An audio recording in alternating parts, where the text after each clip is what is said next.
Hey guys, as promised, here is my Wonder Woman review, super quick, because you'll notice my voice sounds better than it did, but still not 100%.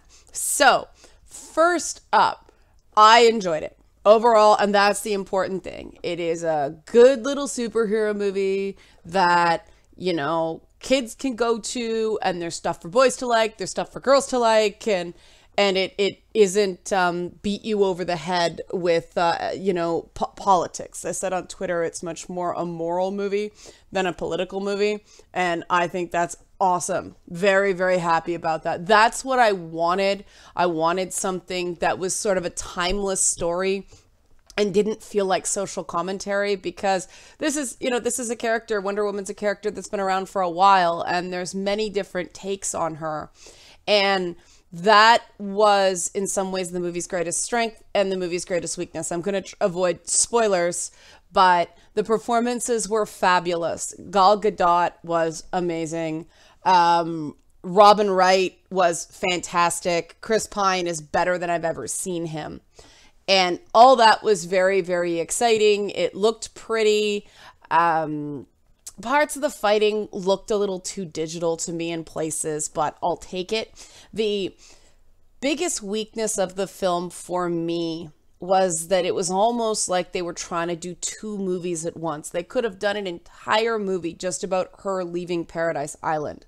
The interest and the intrigue was sufficient enough that I would have been happy with the first movie ending with her becoming Wonder Woman and leaving the island with Steve Trevor.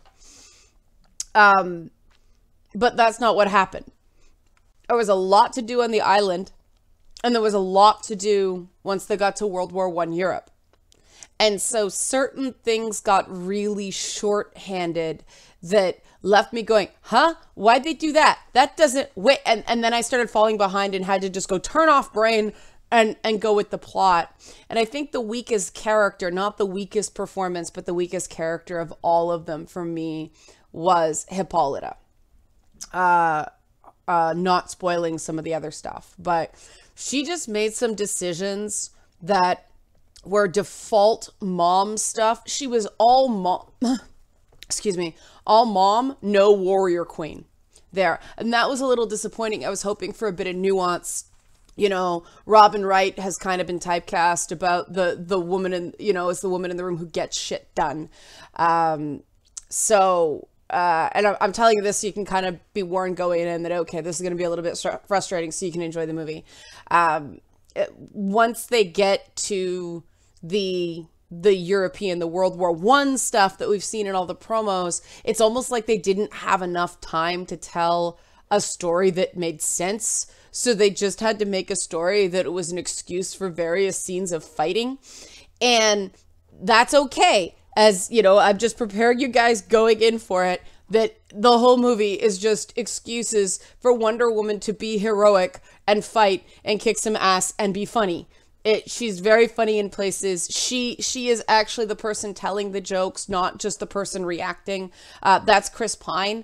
He's more the straight man, and there's no swagger in him. There's no smugness. He plays Steve Trevor as slightly off balance, or more than slightly off balance, the whole time.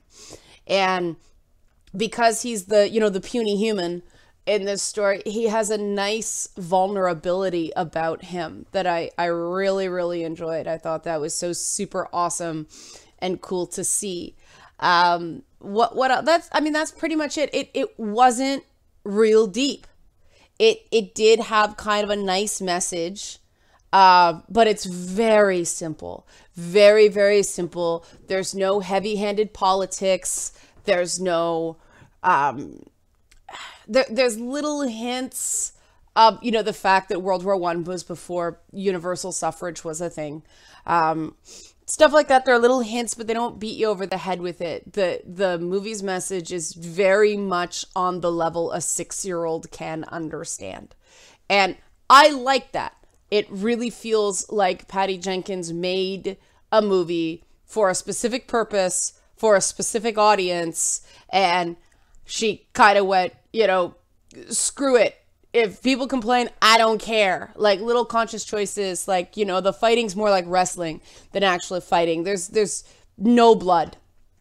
even when people are getting killed left and right. There's no blood, which for World War I might not be everybody's thing, but you got to remember this is a movie for mom and dads to bring their kids to, little boys and little girls. And that's why I kind of want to pivot to the experience. You know, there's a lot of controversy about these women-only Wonder Woman showings. And I think that's to the detriment of the people that see that in that format. Because one of the joys for me was, you know, hearing my husband snicker when Wonder Woman's doing something that's, I got to admit, you know, the scenes where she kind of bursts into a room and is very opinionated and all that stuff, and it's played for laughs. It's like, yeah, that feels kind of familiar. This guy right here.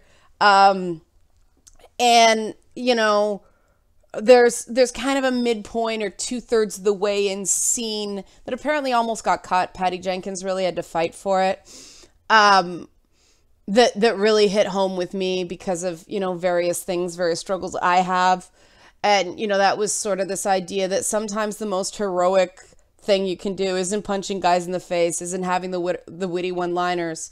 It's crossing from one side of a battlefield to another and drawing fire while other people who are not as good at it can, you know, follow them behind and do their thing.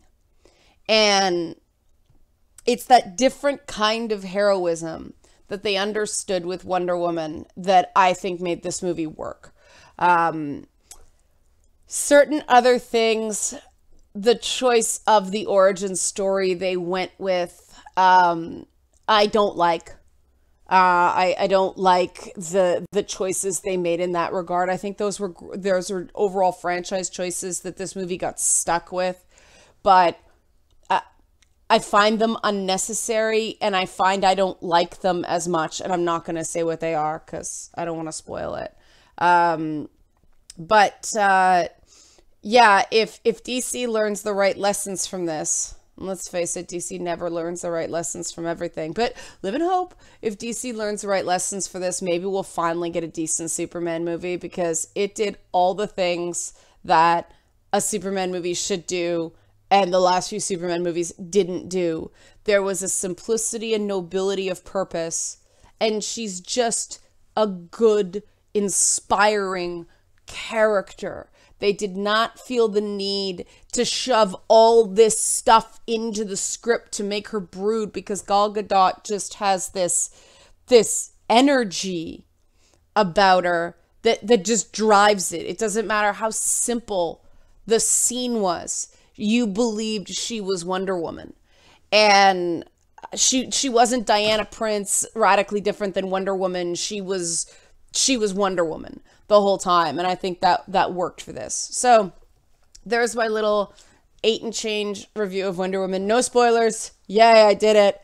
But yeah, if you go in not wanting to think too hard, just be willing to suspend disbelief in more than a few places, and just be looking for a fun movie that you can share with kids. That's what this is. And that's all it wanted to be, and I am good with that. Cool? Cool. All right.